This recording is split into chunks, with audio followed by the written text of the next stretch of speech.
Okay, during last week, I talked about the battle with the Isss, and you elaborated beautifully on this.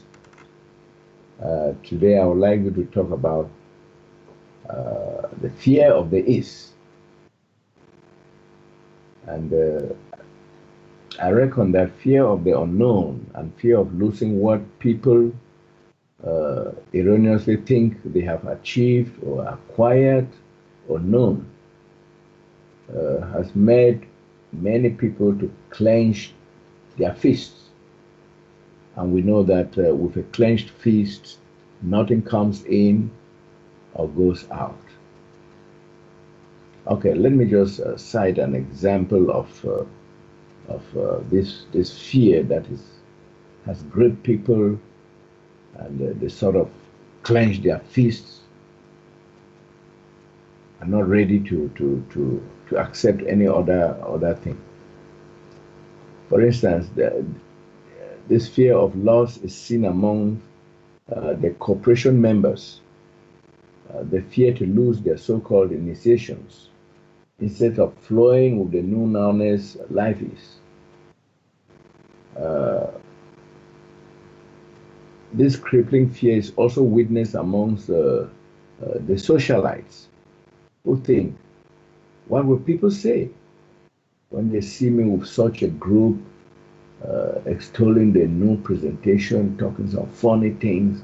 What would they say? What would people say? So fear to lose face keeps them in their comfort zones while the Isthmus River flows on. I call it the Isthmus River. So, Duane, can you elaborate more on this fear to embrace the true reality life is now? Okay, Charles, that is a good one, and it is very real. And here's the part. Okay, so again, yes, this fear of the is, it's very real. And that is that, but there is a difference between that of the fear of God or the gods or whatever, and the fear of the is. Because the is far too real. And it's an endlessness of being far too real. Yeah, it's a little bit scary. The personal self, okay, it's bothered by that because things get too real. But it is not a purposely embedded fear like the fear of God. That becomes the difference.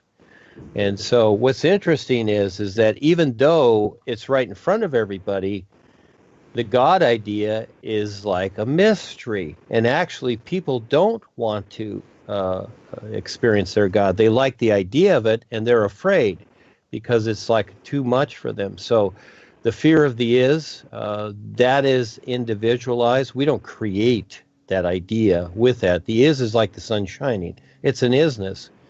But for the personal self, yes, and what you've described, yes, it is there because it is an unknown recognition to most people until they do recognize it. Then, just like the real guides, all of a sudden, you know what? They're not afraid. Well, you could still be afraid. You'll still have fear here with the personal self. Of course, we all do. But they're not afraid in their real awareness any longer because now they recognize the true reality life is. So before, the fear, just like the Bible, that doctrine that's written is you're to fear God. Okay, that's a real fear. In other words, you're supposed to be afraid because that keeps you subordinate. But there is an idea, there's an experience there, and even Paul shared it in some of the books when he was having experiences. Yes, because that's the personal self, and it's understandable. Just like when we're going to the dentist or the doctor for the first time when we're little, 5 or 6 or 7 or whatever, and there's a fear there. It's like, oh, mommy, I don't want to go. Or even the first day of school. Kids are very afraid to go the first day of school in kindergarten when they're 5 years old, and they start crying and everything else. But till they get there, and then all of a sudden they see, hey, it's all okay. You see, it's a friendly place. And so, yes, but it's not the same fear. But it's understandable that people do have that fear. until they take the time to recognize that it's okay. When I first got into the business world, yes, there was reluctance and fear there, especially when I first did my first introductory lectures out in the public with what Paul was presenting. It wasn't about what he was presenting. I was fine with that. I was just afraid to meet the public because I was nervous. I was a rather shy kid for the longest time. And still that is still there. You know, for the most part, I just let people be and etc. But yeah, that's part of the personal self. And it is part of our real awareness in a way, too, because, again, we're starting to realize the endlessness life is. And, you know, it's like, jumping off the earth, going into outer space. It's a little scary. It's like, oh, gee, what's going to happen? You know, that's the first reaction that comes about. But it's not the same. I see it as it being far too real. That's really what it is. It's not, you might say it's like the sun shining. You know, you see the sun in the sky and you can reach your arm out to it, but can you grab it? Can you touch it? And that's like the is. It is just far too much. And so for what is taking place in creation, especially on the earth, where things become what they've been agreed to, and the experiences that we've had here with our relationships and our what we've created, you see, and then we compare it to that. Wow, it's like that's like untouchable. It's that's like kind of scary. Where do I hang on to? You might say. You see, it's something like that. So that fear is generated, but that is not a marketed fear like that of the systems. That becomes the difference. How's that, Charles? Yeah, Duane, you've made the distinction very, very clearly between this fear of the Isss and the fear of God. You know the Christians, they fear the wrath of God. But with the fear of the Isss, it is the reluctance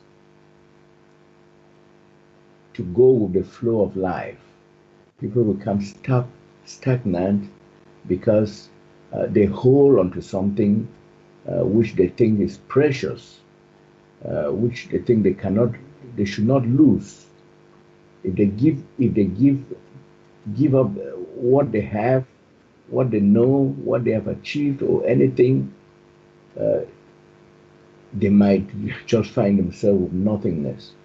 So there's this clinging to what has passed by, what is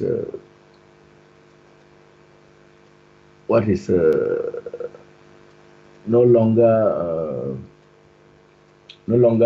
real at this moment. We're talking of, life is always new.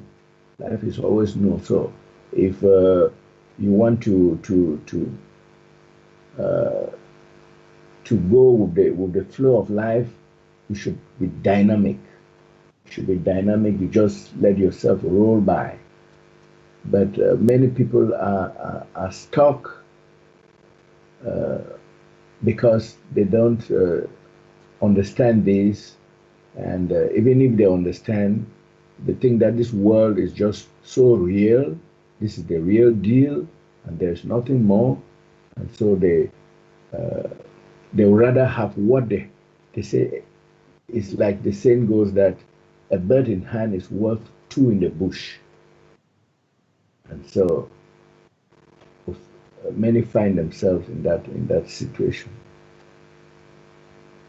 I have a question here. I actually, first of all, I would like to hear your idea of the wrath of God, okay? And then I would like to know the meaning of a bird in the hand is better than two in the bush, or whatever it is. I'm looking at that, and what the heck does that mean? But can we start off with the wrath of God? What would be your idea of that? The wrath of God is, as the Christians, they say, they always say, my God is a jealous God.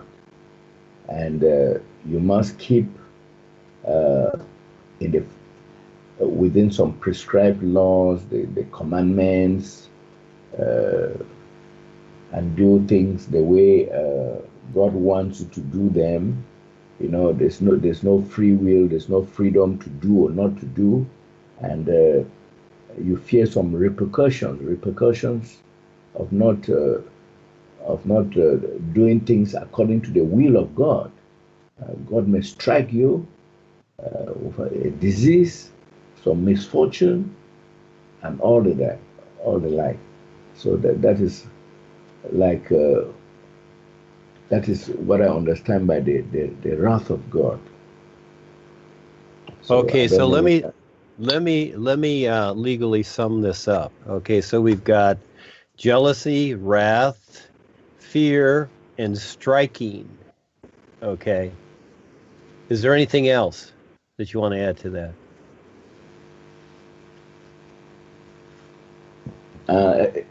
Even death. Okay, we got death. Okay, that's a good one too. Yeah, the promise of death. Okay, so after you've went through all this, the jealousy, the wrath, the fear, the striking, yeah, that's the old lightning bolt idea of the gods. And then finally, you get to death. That seems like the best part after you've went through all this stuff, actually, doesn't it? Yeah, because you're Yeah. supposed to be saved then. So, yeah, but a lot of people are resistant. So I would say that after you go through a lot, and turmoil, we forgot about turmoil too, because there's turmoil, there's torture, okay, yeah. Uncertainty, that's another one. Uncertainty. I'm writing these things down. Val should be writing them down too, but I don't think he is. Okay. There's quite a list there here, isn't it, to finally get to death? Yeah. Yeah. Hey, Yeah. This. am I making this up or what? Am I, again, am I out of place here? So again, I'm just going by what, if you listen to a priest or a minister, I'm sure he's going to go over these areas here. And then confession, that's a good one too. Okay, that creates a lot of Yeah. fear. You don't confess your sins. Yeah. Right, right. They say the wages of sin is death. You You know see. what's fun about confession is confessing the sins of others. You see, forget yourself, confess the sins of others. That's what we're doing at the college. You see, we're having fun with that. Yeah, that kind of throws them a curveball. You see, kind of like in baseball, you don't just throw the straight ball, you throw the curveball too once in a while. So, yeah, confessing the sins of others. That's a good one. Yeah. Okay, so we got quite a list there, and so yeah, so we're at the recruiting station here, and you have to ask the person approaching the table. It's like, okay, so we've given you an idea of what we've it's in the brochure too. We've given you an idea here. So you want to sign up? You want to be a Christian or a Muslim? Again, we've got a lot going here. What do you think, Charles? Sorry, can you take that over again? I'm kind of seeing it like the recruiting station where, people join the military. So people come up to the table, they see the brochure. So you've got all these things in the brochure, and it's like, here's the brochure, read it over, and let us know if you want to become a Christian or a Muslim or a Baptist or whatever, because this is, this is what, we, this is what we're made up of. You see, it's a good thing though. It's a good thing, yes. We call it the good news. So what do you think? Are you going to join?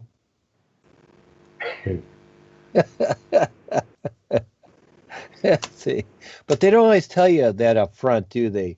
They use the marketing ploy that, God is love. But then when you really get into it and you start breaking it down, then it's all these things that we mentioned here, isn't it? And a lot more. Yes. We Yeah, there's forgot a lot in between we forgot before begging you and arrive. pleading and crawling on your stomach to finally, We forgot a lot of things. There's a lot more here. Begging and pleading is a good one. That's going to be coming up, okay, at some point. Begging and pleading, yes. It's one of the things. And you have to constantly be on your knees, you know. It's a good idea because it shows that you care, yes, about the begging and pleading you're doing and that you're sincere. See, you got to do that sometimes. You got to play the part. Yeah.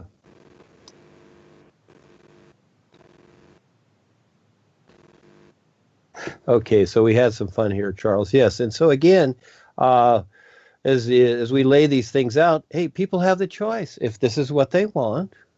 But again, they have their La La Land idea, and they glaze it over, thinking that, oh no, God is love. So no matter what is happening, but they'll ask the question within themselves or when they're praying, it's like, God, why is the world being destroyed? Why are you destroying the world?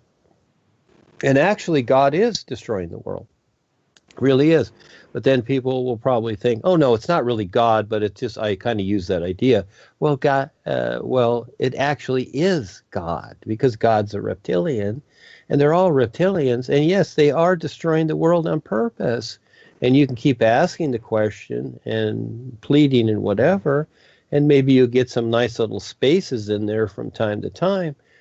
But realistically, that's it. But again, people, we're letting the world know they decide. They have the right to decide. We're not deciding, and we're not marketing for them how to decide. That's the difference, too. We're not we're not using intimidation to do that. We're simply saying it like it is. We're reporting the news, you might say. That's what we're doing.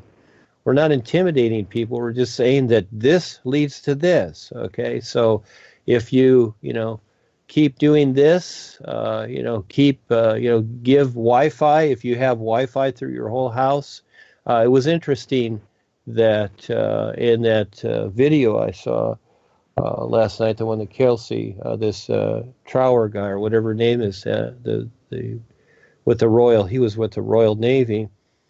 His statement was that anybody that puts Wi-Fi anywhere is a criminal, basically, he's saying. And it is. It's a criminal action, etc. So, what we're dealing here, once you see through it, this whole God idea and whatever, it's a criminal action. It really is. But, people are going to hear the statement and they're not going to like it. But once they investigate it, once they investigate what's going on here with the governments and the controllers and all these systems, they're going to see it's all criminal action. There's nothing else but deception and criminal action. And we're just trying to warn people. We're not using the fear factor to get them to decide, but simply letting them know what's going on. Yeah, so again, people like to glaze over with nice sounding ideas. That's where, I'm asked many times, where's the love, Duane? Well, real love is unseen, and it is the isness, and this is what I'm promoting. That's real love. It supersedes all the emotional attachments and ideas that you can have.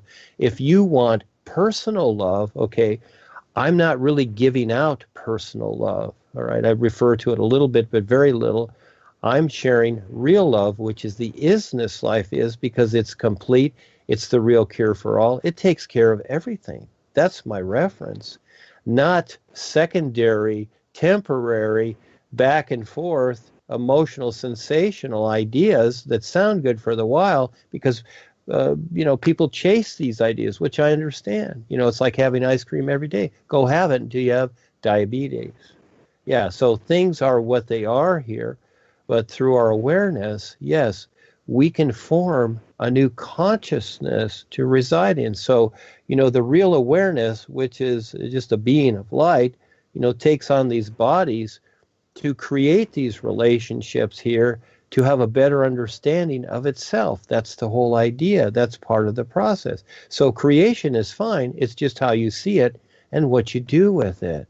But what we're seeing here is a total mass distortion.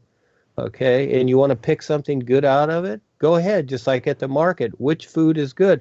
Maybe you'll get lucky and find something. For that moment, it'll last. But what does it have to do with the isness? You see, that is precious, to stand real in that, to where, that recognition. This is why we're going through this process, to get that recognition. So now we have a recognition, a true recognition of each other, to support each other according to our real awareness. And in the meantime, we deal with creation and what's taking place. So yes, better choices can be made in creation, but in the meantime, we got to deal with all this. So yeah, so getting back to all this, Charles, yes, thank you for asking the questions. And I would say that let's wrap it up, because it's almost 2.5 hours and you got to get to bed there. And so, yes, you're wonderful. Yes. And we love you showing up, because this helps a lot of people. It creates more references to this true reality. See, that's our focus. That's our intent. It's not just good sounding ideas or what's really taking place. So again, these comparisons are very important. And what you've brought up, it seems so simple, but then again, it provides a better understanding. So what is truth? What isn't truth? It doesn't matter. Once you recognize the isness, then you decide your own truth. And that can be whatever you want. You decide that. And so I do my best to decide things that are a benefit. And I have to deal with things in the world too. So, I don't do it perfectly, because we do produce trash here. We do produce body odor, etc., like everybody else, because we have to deal with it. So until we better understand the environment and get agreement there, well, things are going to be as they are and get worse. So it's learning to make better choices. So as people have the courage to step up and support, the support is very important. Just like in a family, everybody supports everybody. It's very important. So when a disaster does strike, as an example, this is an extreme example, you got 4 or 5 people in a family, several kids and the mom and dad. What happens if a lightning bolt hits a tree? What, do they all run in different directions, miles apart? Or does it make sense they all run to their vehicle together and get in it and take off? Whatever, you see? So again, it's choices, isn't it? Yeah, so we need to have the awareness of how to support each other realistically, so that people do have a better understanding to survive better, because it's about survival. So anyhow, so let's wrap this up, Charles. Thank you.